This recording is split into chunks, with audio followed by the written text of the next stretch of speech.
Ambulance നിയന്ത്രണം വിട്ട് ഇടിച്ചു കയറി മരണം സംഭവിച്ചതിന്റെ ഞെട്ടിക്കുന്ന ദൃശ്യങ്ങൾ വാർത്തയും നോക്കാം. 4 മരണവും അവിടെ സംഭവിച്ചിരിക്കുന്നു. ഒപ്പം കേരളത്തിലെ മഴ സാധ്യതയും ഡൽഹിയിലെ പെട്ടെന്നുണ്ടായ മിന്നൽ പ്രളയത്തിന്റെ കാഴ്ചകളും നോക്കേണ്ടത്. അപ്ഡേറ്റുകൾ അറിയാൻ ചാനൽ സബ്സ്ക്രൈബ് ചെയ്യാൻ മറക്കരുത്. ആളുകൾക്ക് എത്തിച്ചേരാൻ വീഡിയോ ലൈക്ക് ചെയ്ത് കാണാൻ ശ്രദ്ധിക്കണം.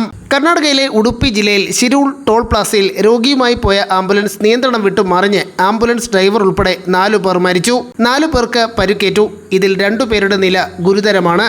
റോഡിലെ വെള്ളത്തിൽ തെന്നിമാറിയ ആംബുലൻസ് ടോൾ ബൂത്ത് ക്യാബിനിൽ ഇടിച്ച് മറിയുകയായിരുന്നു. അപകടത്തിന്റെ CCTV ദൃശ്യങ്ങൾ പുറത്തു വന്നു.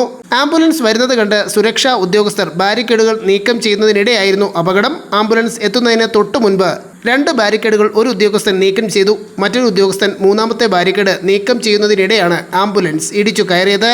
കേരളത്തിൽ അടുത്ത 3 മണിക്കൂറിൽ എല്ലാ ജില്ലകളിലും ഒറ്റപ്പെട്ട ഇടങ്ങളിൽ മഴയ്ക്ക് സാധ്യതയുണ്ടെന്ന് കാലാവസ്ഥാ വകുപ്പ് അറിയിച്ചു.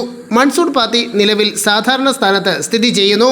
അടുത്ത 2-3 ദിവസം കൂടി നിലവിലെ സ്ഥാനത്ത് തുടരാൻ സാധ്യത. അതിനുശേഷം പതിയെ തെക്കോട്ട് മാറും. കൊങ്കൺ തീരം മുതൽ വടക്കൻ കേരള തീരം വരെ ന്യൂനമർദ്ദ പാത്തി നിലനിൽക്കുന്നു. ഇതിനൊക്കെ ഫലമായി അടുത്ത 5 ദിവസവും ഇടിമിന്നലോടുകൂടിയ വ്യാപകമായ മഴയ്ക്ക് സാധ്യതയെന്ന് കാലാവസ്ഥാ വകുപ്പ് അറിയിച്ചു. ജൂലൈ 20-22 വരെ ഒറ്റപ്പെട്ട ശക്തമായ മഴയ്ക്ക് സാധ്യതയെന്നും മുന്നറിയിപ്പ്. ഡൽഹിയിൽ ഇന്നുണ്ടായ കനത്ത മഴയിൽ പെട്ടെന്നുണ്ടായ മഴയിൽ വെള്ളക്കെട്ട് രൂപപ്പെട്ടു. നിരവധി പ്രദേശങ്ങളിൽ വെള്ളപ്പൊക്ക സമാനമായ സാഹചര്യങ്ങൾ ദൃശ്യങ്ങൾ കാണാം.